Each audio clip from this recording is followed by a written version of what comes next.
Hey everybody, this is your good friend Mrs. Luke Key and your good buddy Jack Witt. Hello.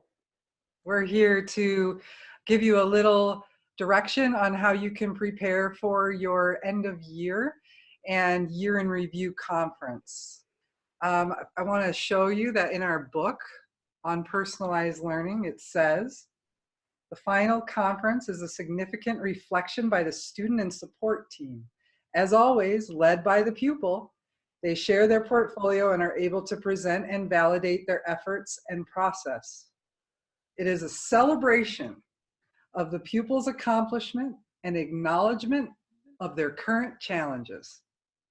Opportunities for the future are also discussed, and that brings the PLP full circle from our book. So that's what we're aiming for with student-led year in review conferences. I want you to think about your gathering that you'll have. This year we'll be gathering over Zoom. You're going to invite your parents. You're going to invite your advisor. Is there someone else significant that you would want to invite to your year in review? Ask yourself, what do you want to share? And how do you want to show that? And we're going to guide you through some tools that you can use, but please realize that this is your unique conference. Every conference is different, and that's why they're so awesome. Okay, so you get 1 full hour to be with your innermost circle, sharing your accomplishments over the last year and making a new set of goals. I'm going to show you a couple resources that we have for you. I'm going to share my screen. And show you that here in our all school drive, inside the personal learning plan folder, inside the year in review folder, we have a nice little stack of things for you. Notice here is a link that you can go to our PLP website that goes along with the book and see Kiana, Owen's big sister, talk about her personal learning plan, and she goes through her whole website and portfolio. Luckily for you guys, we have Jack here live today, and he's going to take us through what he's been investing in his portfolio in just 1 second. I want to show you the other resources you have here.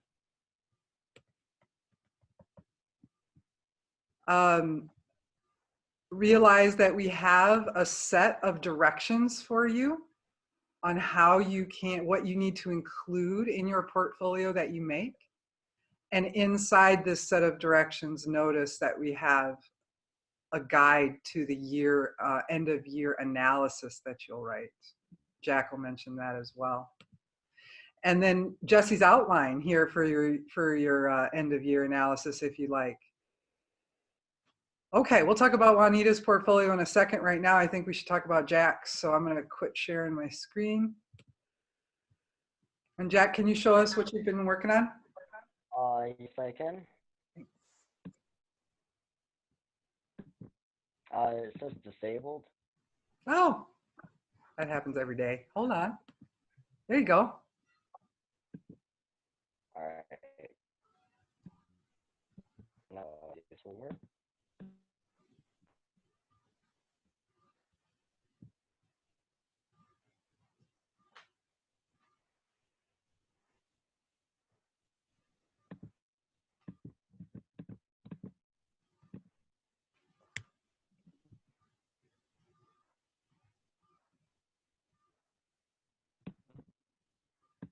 All right.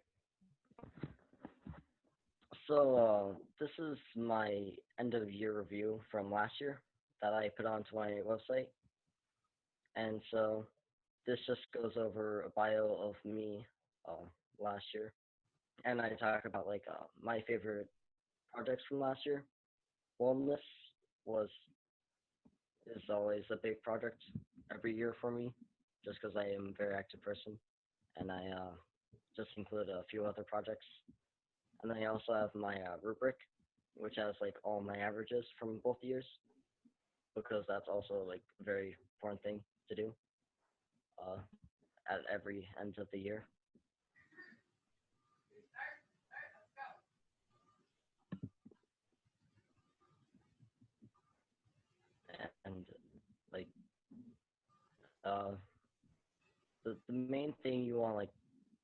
over in your like end of year conference.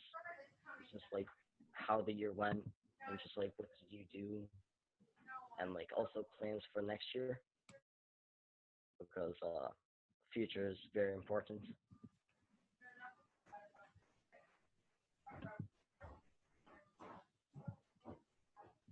Is there anything else you want to see, Miss Lidke? Oh, I think that's a great overview. Do you invest only once a year in this, or do you work on it continuously? Um, I try to work on it throughout the year, but I work on it the most at the end of the year. Okay, The end of the year and the beginning of the year are like the most time that I do put into my website. sure. That makes sense. Thank you so much.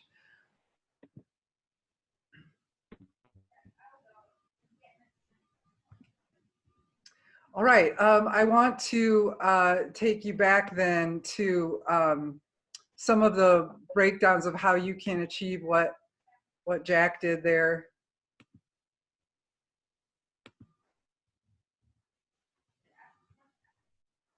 This Juanita's annual portfolio here, I need to move this down, get over to this, there we go, is a really good, now whether you decide for your portfolio that you would like to use a slideshow format like this, you could borrow Juanita's and use it as a template.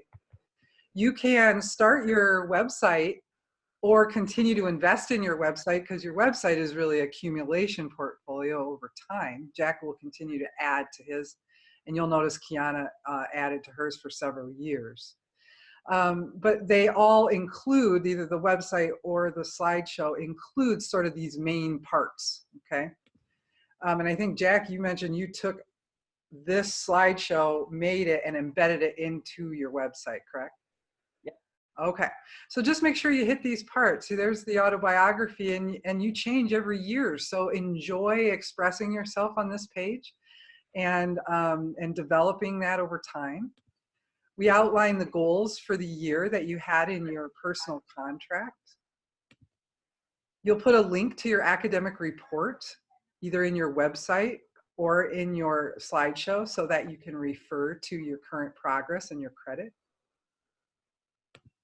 Like Jack mentioned for his wellness, you'll highlight some of your great projects. And this archive of great work and growth is also probably going to be used for you in the future when you apply to your future path. So it's a great place to store your best work. Those funny bubble charts, these are brilliant ways to show growth on your rubric over time, over the years.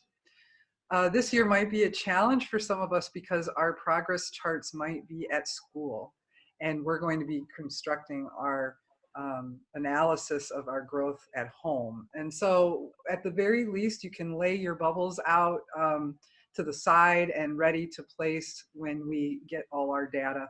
And some of us may have enough data to actually make our averages for this year. We mentioned how this celebration as well as this conversation brings us full circle to the future and the personal learning that goes on and into the summer and beyond next year. And so we always come back to what do we want to do now that we've made this accomplishment of this year. Extremely important is the acknowledgments. Make sure that you recognize those who have supported you in your goals. You could not have done it without them. It's a proven fact. You need a support network. A really important part of this conversation that we have at the end of the year has to do with your personal learning practice itself and how well did you attend to your own growth, and you're able to measure it through yet another rubric with more bubbles that can show growth over time. Feel free to take this rubric from Juanita and make it a slide in your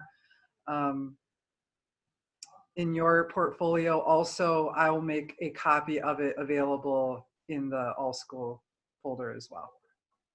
Okay, so those are the parts that we really want you to make sure you have in your portfolio, whether it's a website or whether it's a slideshow or both.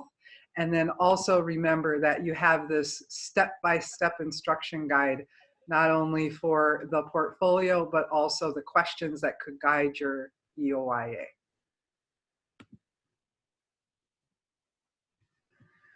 All right, Jack, any words of advice as they prepare for their year in review? Some advice I have is just be honest in your slideshow.